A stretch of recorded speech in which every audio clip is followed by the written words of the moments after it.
नमस्कार विद्यार्थियों। पिछले व्याख्यान में हमने समूह की अवधारणा का विस्तार से उल्लेख किया है, उस पर विस्तार से चर्चा की है। इस व्याख्यान में हम समूह की महत्वपूर्ण विशेषताओं की चर्चा करेंगे। समूह की कुछ महत्वपूर्ण विशेषताएं हैं जिसके आधार पर समूह की अवधारणा को और अधिक स्पष्ट रूप से समझा जा सकता है। तो हम समूह की विशेषताओं को एक एक करके देखेंगे। समूह की जो पहली विशेषता है वह है एक से अधिक व्यक्तियों का संकलन। समूह में हमेशा एक से अधिक व्यक्ति होते हैं। कम से कम 2 व्यक्ति तो होना आवश्यक रूप से आवश्यक है। जैसे पति पत्नी मिलकर परिवार समूह का निर्माण करते हैं। 2 व्यक्तियों के आपसी संबंध को जर्मन समाजशास्त्री जॉर्ज सिमेल ने युग्म कहा है। उसी तरह 3 के समूह को त्रिमूर्ति कहा जाता है। समूह में अधिकतम संख्या निश्चित नहीं होती है क्योंकि लाखों व्यक्तियों का भी समूह संभव है। समूह के अंतर्गत प्रत्येक व्यक्ति एक दूसरे से जुड़े होते हैं, पर समूह भीड़ जैसा व्यक्तियों का संकलन नहीं है। तो विद्यार्थियों, समूह की जो पहली विशेषता है वह है एक से अधिक व्यक्तियों का संकलन। अब समूह की दूसरी विशेषताएं हैं वह है सामान्य उद्देश्य।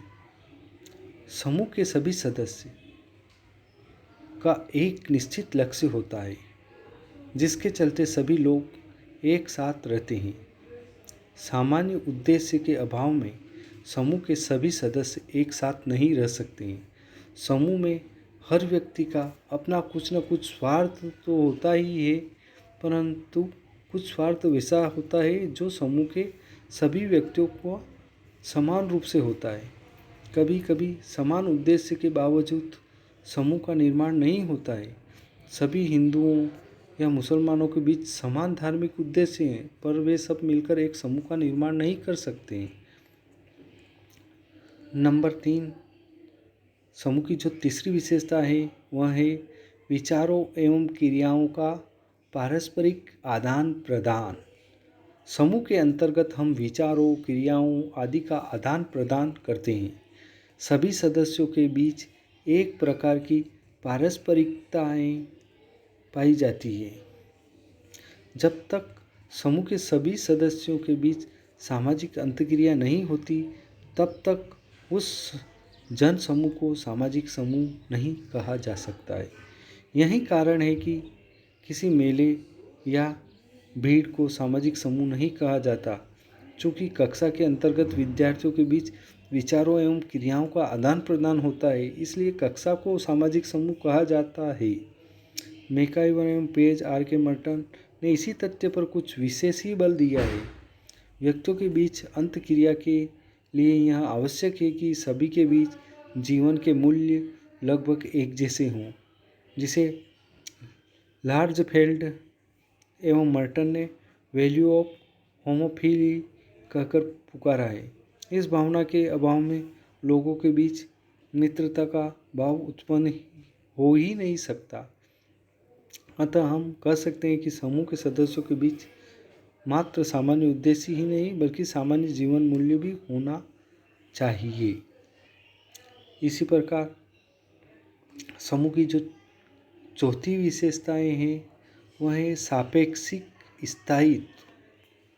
प्रत्येक समूह सापेक्षिक रूप से विभिन्न प्रकार के व्यक्तियों के संकलन की तुलना में ज़्यादा स्थायी होता है। जैसे किसी भीड़ या मेले की तुलना में परिवार, कक्षा, गांव जैसे सामाजिक समूह अधिक स्थायी माने जाते हैं। ऐसा होना स्वाभाविक है क्योंकि समूह के सभी सदस्यों के बीच एक ठोस सामाजिक संबंध पाया जाता है। इसी प्रकार सामाजिक समूह की जो अगली विशेषता है नंबर 5, सामाजिक पहचान।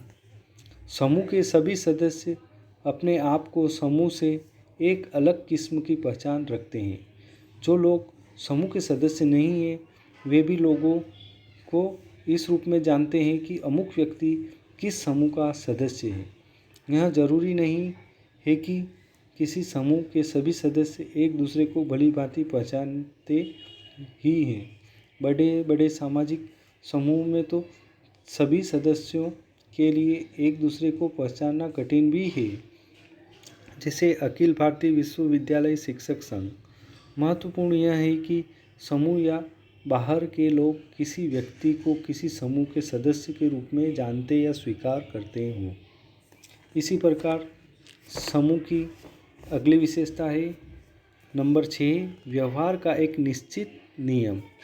प्रत्येक समूह के अंतर्गत सदस्यों के व्यवहार के निर्धारण के लिए एक निश्चित नियम लागू होता है। समूह अपने स्थायित्व के लिए यह अपेक्षा रखता है कि सभी सदस्य समूह के नियम कानूनों का ठीक से पालन करें। यह जरूरी नहीं कि समूह के सारे नियम कानून लिखित ही हो। औपचारिक समूह के अधिकांश नियम कानून लिखित और अनौपचारिक समूह के नियम कानून अलिखित होते हैं।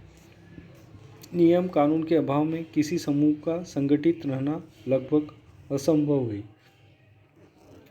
इसी प्रकार समूह की अगली विशेषता है ऐच्छिक सदस्यता। किसी सामाजिक समूह का सदस्य होना व्यक्तियों की इच्छा पर निर्भर है। हम समूह की सदस्यता के संबंध में कुछ बातों को ध्यान में रखकर निर्णय लेते हैं। प्रत्येक व्यक्ति अपने हितों को ध्यान में रखकर ही किसी समूह का सदस्य होना स्वीकार या अस्वीकार करता है।